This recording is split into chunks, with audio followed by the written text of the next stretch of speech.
Welcome back to the channel, US Rare Coins News, Top 1. Today we are looking at a coin that millions of people have seen, but almost nobody actually studies closely. And here's the shocking part. One tiny detail on a 2000 p United States $1 coin has made a few versions of it sell for thousands of dollars. The crazy thing is that many people spent them like ordinary pocket change. Take a second and imagine this. A coin that looks like it's worth $1, sitting in a drawer, a jar, or maybe even an old wallet, but collectors are hunting for it like buried treasure. In this video I'm going to show you the 2000 p golden dollar, explain what makes some of them surprisingly valuable, reveal a famous early release version collectors call the Cheerios dollar, and at the end we'll talk about the real market prices these coins have reached at auctions. So if you have any old dollar coins at home, you'll definitely want to watch until the end. Now let's take a close look at the coin. Imagine a slow close-up shot of the front of the coin rotating under soft light. The color looks golden, which is why many people call it the gold dollar, but it's actually made from a manganese brass alloy. This coin was produced by the United States Mint in the year 2000 and carries the small P mint mark, meaning it was struck in Philadelphia. Right in the center of the coin is the portrait of Sacagawea. She's shown carrying her infant son on her back. The design was created by sculptor Glenna Goodacker. The word Liberty appears on the left, and the year 2000 is stamped on the right. For a lot of people, this coin just looks like another modern dollar. But there's a reason collectors started paying attention to it. When the Sacagawea dollar first launched in 2000, the Mint wanted to promote the new coin. So they partnered with a cereal company and placed a limited number of early coins inside boxes of Cheerios cereal. Yes, literally inside cereal boxes. Now here's where the story gets interesting. Those promotional coins weren't exactly the same as the regular ones. That if you flip the coin over and look at the eagle design, most standard coins show a smooth, simple eagle tail. But the rare promotional versions have much sharper, more detailed feathers on the eagle's tail. Picture a macro close-up shot of the eagle's tail feathers. The difference is subtle, but once you see it, it's impossible to miss. Collectors later discovered that these special coins were struck using an early reverse design that was never used for regular circulation. That discovery instantly turned them into one of the most famous modern coin varieties, and here's the cliffhanger moment that made collectors go wild. People started checking their jars, drawers, and even old cereal promotions, because nobody knew exactly how many of those early coins were still out there. Most 2000 p Sacagawea dollars are still only worth around $1 in circulation. Even in uncirculated condition, they usually sell for about $3 to $10 depending on quality, but the rare Cheerios dollar variety is a completely different story. Certified examples of that version have sold for several $1,000s. In strong condition, auction results have reached around $5,000 to $10,000 depending on grading and demand, and remember, the only way to tell is by looking closely at those eagle tail feathers. So if you ever see a 2000 p Sacagawea dollar, don't just assume it's ordinary. Turn it over. Look at the eagle. Study the feather details. You might be holding something far more interesting than a $1 coin. Now I'm curious. Do you have any Sacagawea dollars in your collection? Or have you ever checked for the rare Cheerios version? Tell me in the comments, and let's see what people are finding around the world. Top 2. Today we are looking at a tiny coin that changed American money forever. It's so small that many people mistake it for a toy, but collectors know the truth. Some versions of this little coin from the late 1840s have sold for tens of thousands of dollars. And the surprising part is that it all started during one of the most dramatic moments in American history. Imagine holding a coin barely bigger than your fingernail, yet made from real gold and connected directly to the gold rush era. In the next few minutes, I'm going to show you the 1849 and 1850 United States gold $1 coin. Explain why this tiny piece of history became one of the most fascinating coins collectors chase today, reveal a few rare details people often miss, and at the end, we'll talk about the real auction prices these coins have reached. So keep watching, because the smallest coin in early American history might also have one of the biggest stories. Picture a slow rotating close-up of the coin under bright light. The first thing most people notice is the size. It's incredibly small, only about 13 millimeters across. That's smaller than many modern shirt buttons. When the coin was first released, people were actually worried they might lose it in their pockets. This coin was produced by the United States Mint starting in 1849, right when America was exploding with excitement from the California gold rush. Suddenly huge amounts of gold were entering the country, and the government needed a practical way to turn that gold into circulating money. The solution was something brand new, the smallest gold coin ever issued by the United States. Now take a closer look at the front of the coin. You'll see a beautiful portrait of Liberty facing left. She's wearing a coronet crown with the word Liberty across it. 13 stars circle around her head, representing the original colonies, and the date sits just below the portrait. The design was created by James B. Longacre, who designed several famous American coins during the 19th century. Flip the coin over and the reverse design appears simple but elegant. In the center is a large wreath, and inside that wreath you'll see the words $1 with United States of America surrounding it. Now here's where things start getting interesting. The very first year, 1849, was essentially a test for this new coin.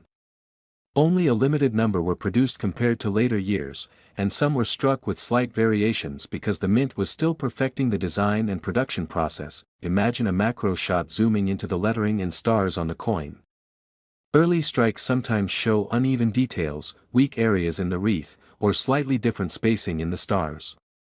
These small differences are exactly the kinds of details collectors love to study, but there's another reason these early coins stand out: because the coin was so tiny, people constantly lost them. Merchants complained they slipped through fingers and disappeared into the cracks of wooden floors.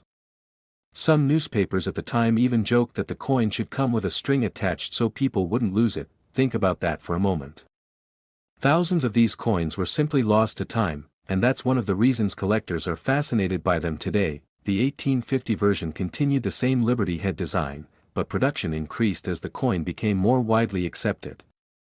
Still, finding well-preserved examples from these early years can be surprisingly difficult. Picture another close-up shot of a high-grade example with sharp details in Liberty's hair and a fully defined wreath. Coins in this condition are the ones collectors compete for at auctions. Here's the part everyone wants to know. What are these coins actually worth today? A heavily circulated 1849 or 1850 gold dollar might sell for around $200 to $400 depending on condition. Even worn examples still carry value because they contain real gold and historical significance, but coins in strong collector condition can reach several $1,000s. And high-grade certified examples have sold at auction for $10,000 or more, especially when the details are crisp and the surfaces are well preserved. Not bad for a coin smaller than a dime, and that raises a fun question: that if someone handed you a tiny gold coin like this, would you even realize what you were holding? Let me know in the comments. Do you own any early American gold coins, or which coin would you love to add to your collection one day? These little gold dollars might be small, but their story is huge. Born during the excitement of the gold rush, designed by one of the most important engravers in American coin history, and still fascinating collectors more than 170 years later. Top 3. Today we are looking at a $1 coin from 2010 that many people have probably spent without even thinking twice, but a few of these coins have surprised collectors in a big way. Some versions have sold for far more than $1, and the reason comes down to tiny details most people never notice. Picture this for a second. You receive a golden-colored dollar coin in your change. It looks ordinary. Nothing special. But hidden along the edge of that coin could be a detail that collectors carefully search for. In this video, we're taking a close look at the 2010 United States Gold $1 coin. I'll show you exactly what the coin looks like, explain why collectors pay attention to it, reveal a few unusual edge variations that make certain pieces more desirable, and at the end we'll talk about the real market prices these coins have reached. Let's start by looking at the coin itself. Imagine a slow close-up shot as the coin rotates under light. The surface has that familiar golden color, but it isn't made from solid gold. The coin is struck from a manganese brass alloy that gives it the gold appearance. This coin was produced by the United States Mint at the Denver facility, which is why you'll see the small D mint mark on the coin. Now zoom in on the front of the coin. You'll see the portrait of Millard Fillmore. He served as the 13th president and appears on the 2010 issue as part of the Presidential Dollar Program. The design shows his profile with the word Liberty above and the inscription "In God We Trust" nearby. For viewers who might not know, the Presidential Dollar Series began in 2007 and honored former presidents of the United States in the order they served. Every year, several different presidents appeared on new dollar coins. Now flip the coin over. The reverse design is the same for every presidential dollar coin. At the center you'll see the Statue of Liberty standing tall with a torch raised in her hand. Around her are the words United States of America and $1. Picture a dramatic close-up shot of the torch and crown details. The design looks simple at first, but when the light hits the surface you can see all the fine lines in the sculpture. But here's where the story becomes more interesting. Unlike most coins where the date appears on the front, the presidential dollar coins carry important information on the edge. Yes, the thin rim of the coin itself. Imagine a macro camera slowly rotating around the edge of the coin. Stamped along that edge are the year, the mint mark, and the motto E pluribus unum. These edge inscriptions created one of the most talked about modern coin varieties. Early in the presidential dollar series, some coins left the mint without the edge lettering at all. Collectors started calling them missing edge lettering errors. While the famous examples appeared mostly in earlier years, collectors still examine coins like the 2010 very carefully because edge lettering quality can vary. Weak impressions, partial letters, or slightly misaligned edge text can make certain coins more interesting to specialists. Think about how easy it would be to miss that detail. Most people never check the edge of a coin. That's why collectors often say the edge is where the real story is hiding. Now let's talk about rarity and value. The 2010 Millard Fillmore dollar isn't extremely rare by itself, since millions were produced.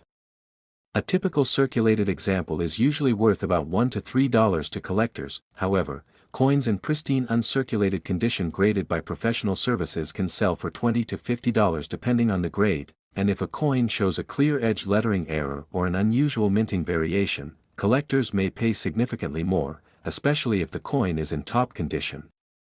Picture a certified coin slab being shown on camera, with bright lighting highlighting the golden color and sharp details. So while many of these coins still sit in bank rolls or collections, the small differences are what make the hunt exciting. Now I want to ask you something. Have you ever checked the edge of a presidential dollar coin?